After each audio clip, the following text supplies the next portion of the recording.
It used to be simple. You turned off the computer, stepped outside, and the world returned to its natural pace. There was a time when being offline meant being free. You could walk, think, exist, without an audience, without a signal. That normal world is now gone. Today, offline mode is an illusion we perform to feel in control. We post about leaving social media. We announce our digital detox. We promise to live slower, but we never really leave.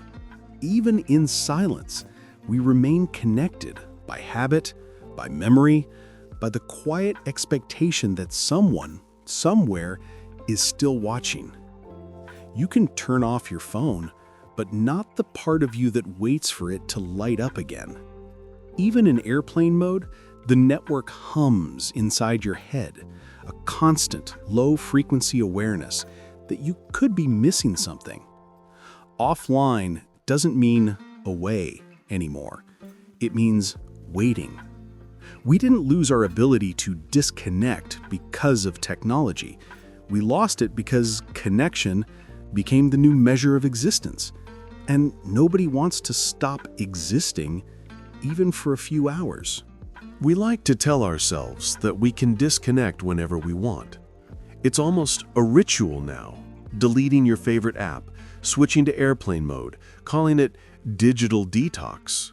But the truth is, you don't disconnect by turning off your phone. You disconnect by turning off the part of yourself that keeps waiting for a message, for a notification. And that part doesn't have a switch. Even when the screen goes dark, something inside stays lit.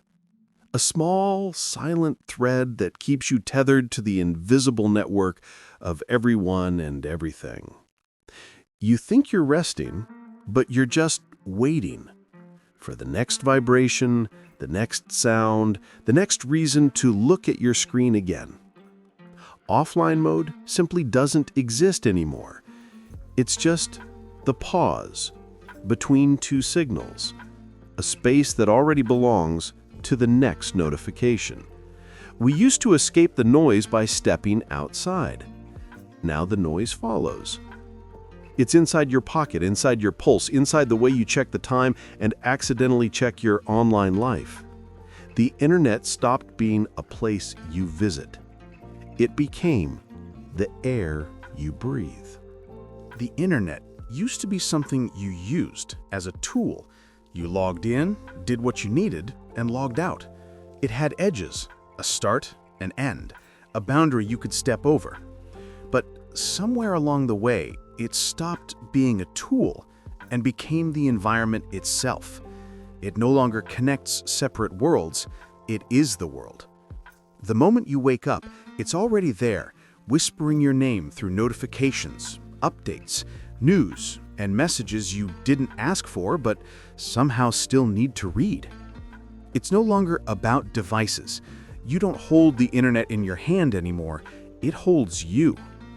It shapes your attention, your conversations, your emotions. It defines what feels urgent, what feels important, what feels real.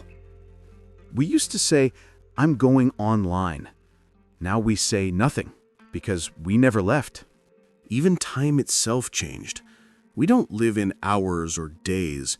We live in refresh cycles. Moments don't end, they just slide into the next scroll.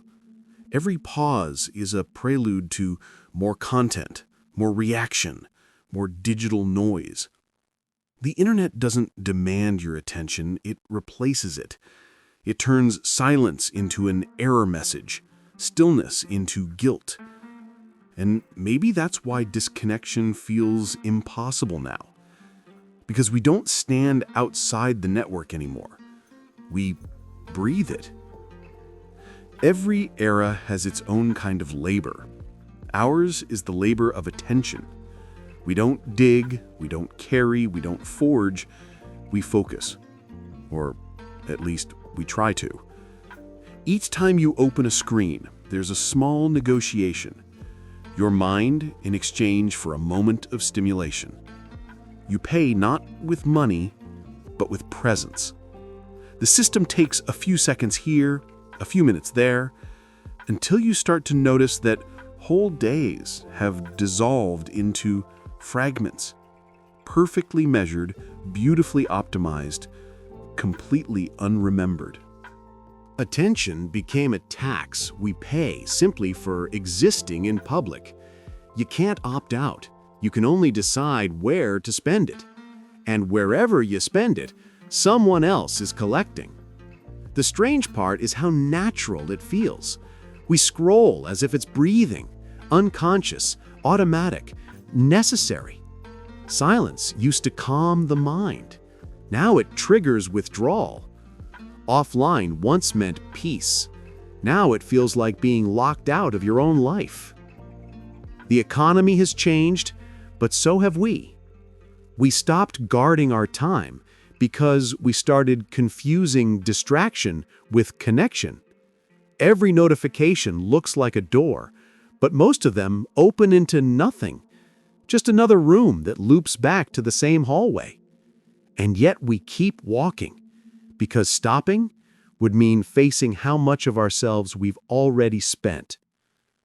There was a time when silence meant rest. Now it feels like something's wrong. When the phone doesn't light up, when the inbox is empty, when no one is typing, the quiet starts to hum like static. You begin to wonder if you've disappeared, if the world has moved on without you. That's what the network taught us. Silence equals absence. And absence equals failure. The mind can't handle emptiness anymore. It fills every gap with noise, background music, random scrolling, a podcast that you listen to but you don't even hear. Anything to drown out the slow, heavy sound of nothing happening. We call it boredom, but it's not boredom. It's exposure. It's the raw contact with yourself. Unfiltered, uncurated, unliked. Silence is dangerous because it reminds you of everything that doesn't fit into a feed. Your thoughts, your doubts, your loneliness. In silence, there's no algorithm to rank what matters. You have to decide it yourself. That's why people wear headphones in quiet rooms, why they play videos while eating, why they sleep with the screen still glowing beside them, not for light, but for company. We didn't lose silence. We just got scared of what it says. And maybe that's the real death of offline.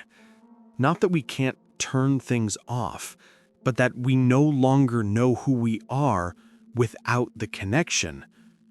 Nothing this constant could exist without profit. Behind every vibration, every reminder to stay connected, there's a balance sheet. Connectivity is no longer a service, it's an industry. Every second you spend online produces value for someone, somewhere. The longer you stay, the more precise the system becomes, the more predictable you get.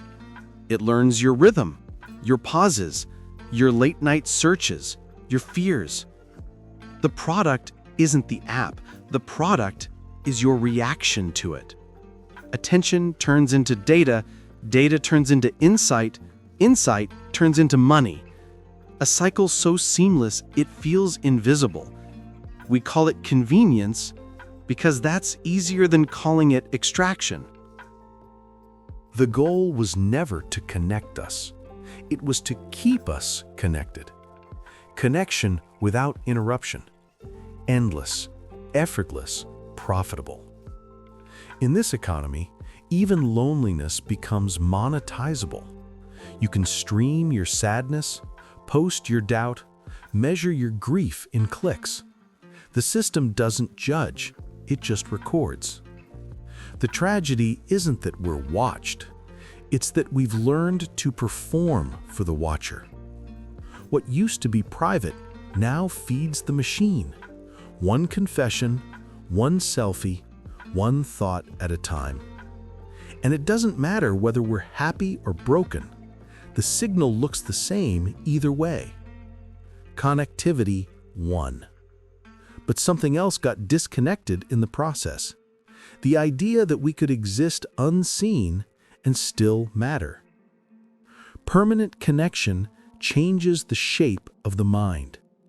At first, it feels like expansion, limitless access, infinite information, every voice at once. But then you start to notice what disappears. Continuity, patience, depth. Time no longer flows, it flickers.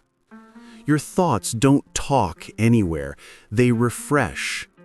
Even memory starts to act like a feed, constantly replacing what came before.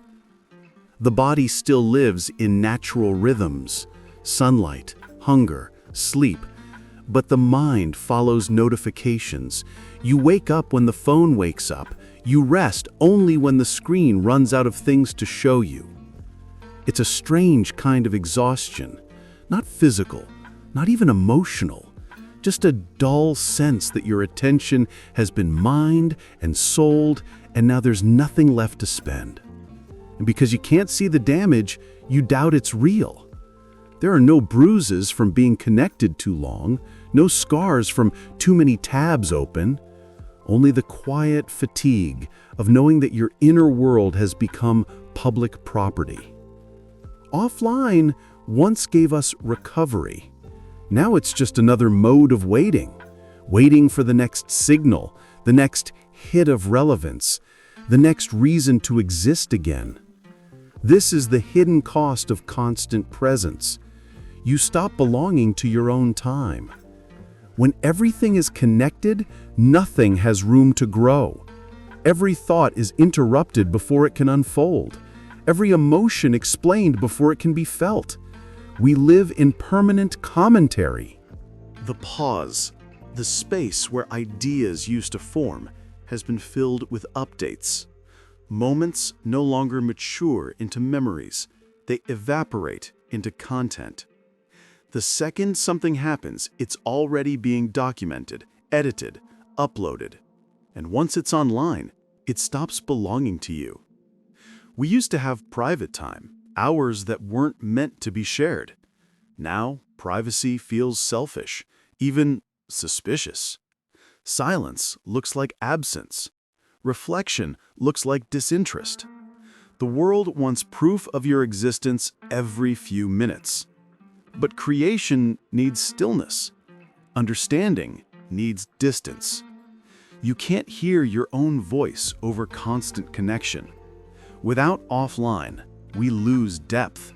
Without silence, we lose meaning. And without boredom, we lose imagination.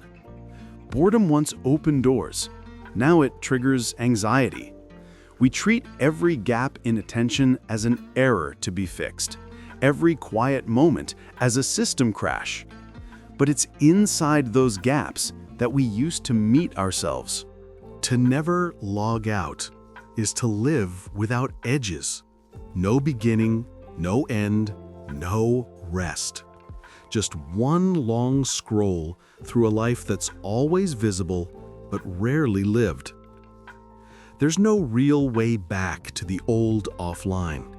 That world depended on limits, and limits are gone. But maybe what we need isn't escape, it's rhythm. Small acts, nothing heroic. Walking without music. Reading without the need to share a quote. Letting a thought finish before it's interrupted by the next. These aren't revolutions, they're repairs. Tiny pauses where the system doesn't reach you. Moments too small to monetize, too quiet to measure. You can't disconnect from the network, but you can refuse to be its product for a while. You can step outside of relevance, outside of speed, outside of the endless feedback loop. And if you do, even briefly, the silence that once felt frightening starts to sound like space again. Maybe that's what offline really meant. Not isolation, but ownership of your own attention. The ability to decide when to look and when to stop looking, when to listen and when to be still. You don't need to vanish from the internet. You just need to stop living inside its reflection. The way back isn't about turning off your devices. It's about remembering that you have an inner screen too, and it doesn't need to glow to stay alive. Maybe offline was never about connection at all.